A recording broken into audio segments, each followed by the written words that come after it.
I know some people had given up on finding the perpetrator, but not the FBI and not our partners. We do not forget, we do not give up, and we do not relent.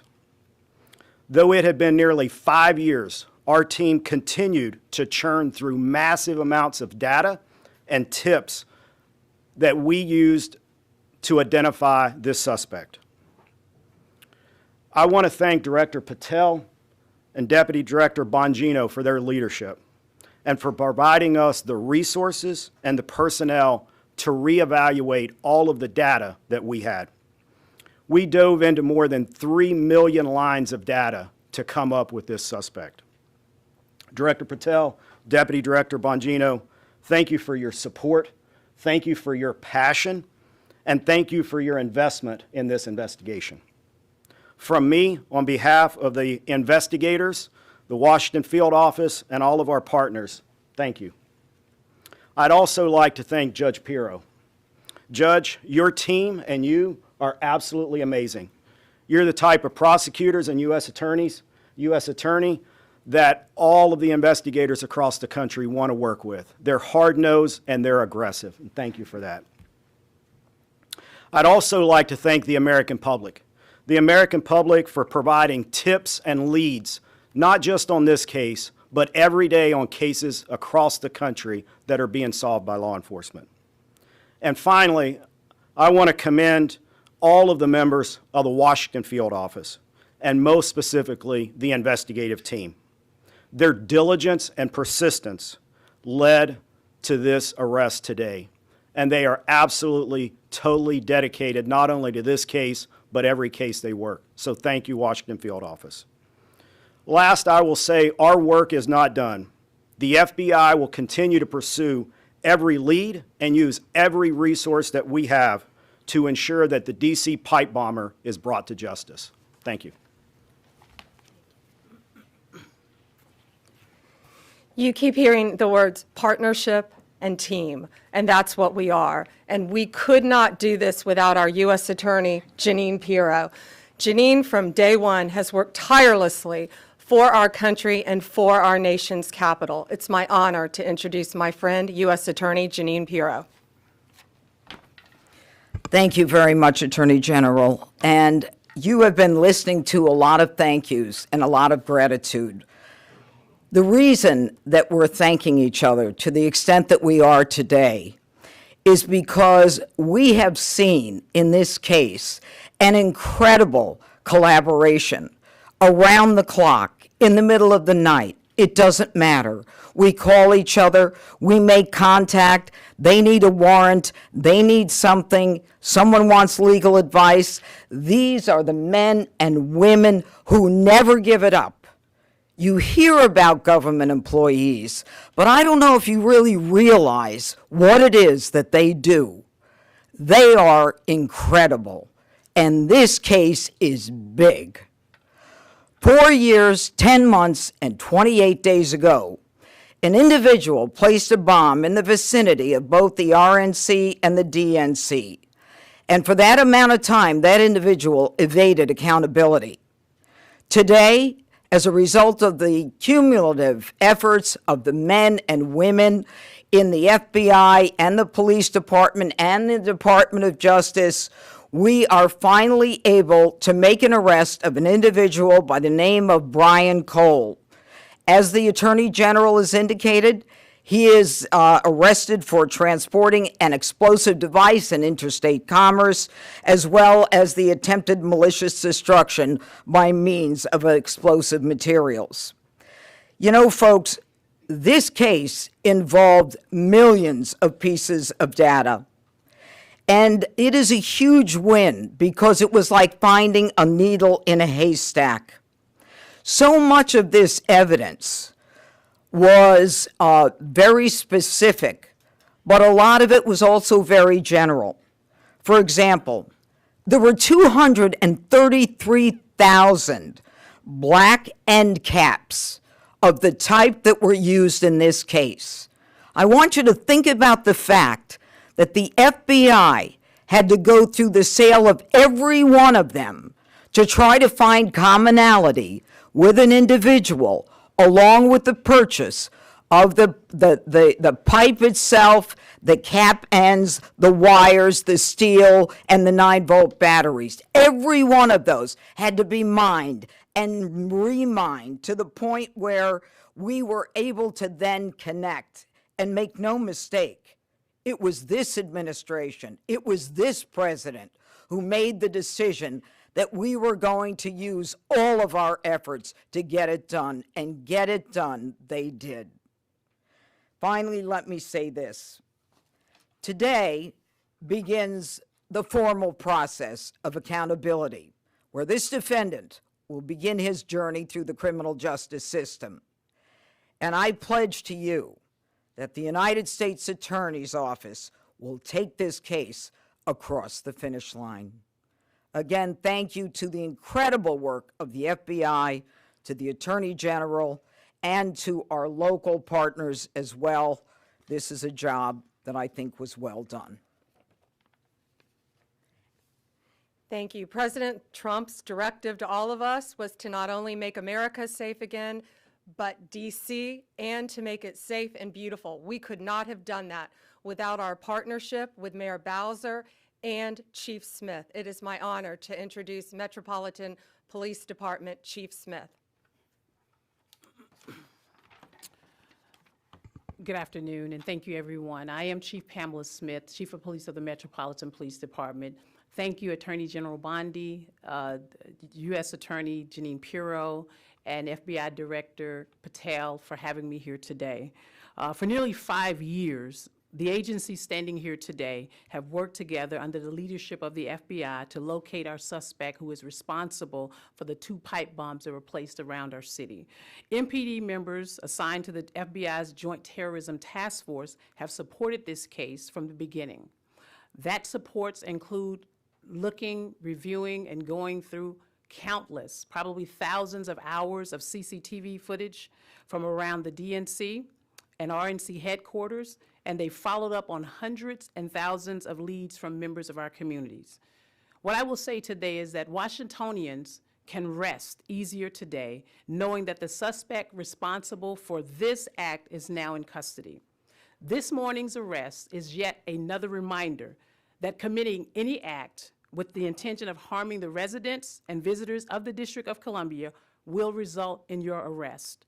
The men and women of the Metropolitan Police Department, the FBI, the ATF, the U.S. Capitol Police, and certainly the prosecutors at our U.S. Attorney's Office will go to the furthest length. I heard somebody say to the end of the earth, but thank God we didn't have to go to the end of the earth today, that we were able to bring this subject into custody. I want to commend the men and women of the FBI and the members of the Metropolitan Police Department and all of the agencies who are standing behind me today on a job well done. I will turn it over now to Attorney General Bondi. We're going to take some questions. Just remember, as I said in the beginning, this is ongoing. It's very active. The search warrants are still being executed. Many charges potentially to come. So just keep that in mind when asking your questions. Jake, Fox News. So you said it had been nearly 5 years, we all know that, and that you said there have been no new evidence. So can you say anything about the evidence that actually did lead to this arrest? And then secondarily, you're talking about additional charges possibly. Can you say what those you might be considering, or terrorism charges, or what? We can't discuss new charges, of course, yet, ongoing. But what I will say is this is why this was so incredibly important, more than any other case, is this is in our nation's capital where this happened. And now, thanks to the FBI, we know that this defendant was living just miles away from here in Virginia. So as to the evidence in the case, I'm going to let Director Patel take that, but it's still very active and very ongoing. Thank you, General. And as I stated earlier, and as the General has already reiterated, our job is to provide full accountability in the court of law with Judge Pirro's team. And in order to do that, we have to preserve the chain of custody and evidentiary value. What I will say generally is that when you go through 3 million lines of information, y'all can think about the amount of cell phone data that has to be ingested and triangulated and dumped and received. You also have to think of just sheer human ingenuity. We brought in a team of experts who were the best at what they do in their specific fields to reevaluate that evidence, to dive back in, and to not come back with a no for an answer until they had found the suspect. And when you develop evidence, you get a search warrant. And when you get a search warrant, you get an address. And when you get an address, you hit the house. And that's what we did. Sadie, Wall Street Journal. Hi there. So what can you tell us about this person's motivations and whether they were driven by politics or for any other reason why? Right now, it's ongoing. Again, we just executed the search warrant early this morning. It's ongoing. But America's safer, DC's safer because he's in custody. Mary Margaret, Daily Wire. Thank you so much. So, any theory on why Kamala Harris is never mentioned coming within 20 feet of being assassinated, and any news on why her Secret Service team took so long to find this bomb at the DNC? No, but what I will tell you is that evidence has been sitting there collecting dust. This wasn't a new tip. It wasn't some new evidence. It was the hard work of President Trump's administration, Deputy Director Bongino and Director Patel. I watched them from day one come in here and say, we are going to solve this crime. And they did, working hand in hand with U.S. Attorney Pirro and all of our great attorneys. Pierre, ABC. General Bondi, Director Patel, or Deputy Director Bongino, can you describe, was there a particular moment where the evidence is coming in and it's starting to look like progress is being made? What was the moment that you knew that you were on the road to solving the case? Dan, you want to take that? Yeah, sure.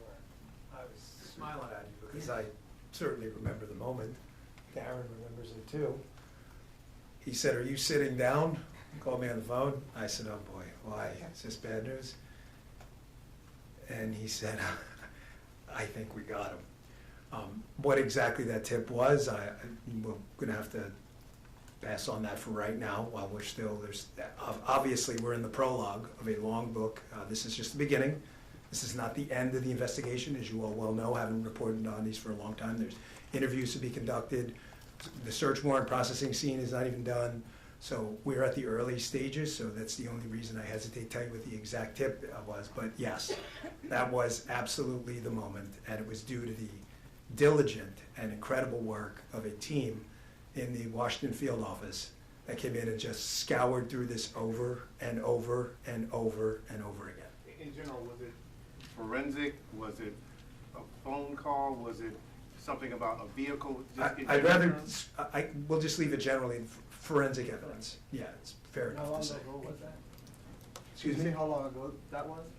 I'd rather not say because of the ongoing interview process, and I don't want to. Yeah. I just want to add something to tell you how thorough this team was. That moment that was kind of like the aha moment, that wasn't the end. This team continued to work and work and work to get every bit of evidence that we could get.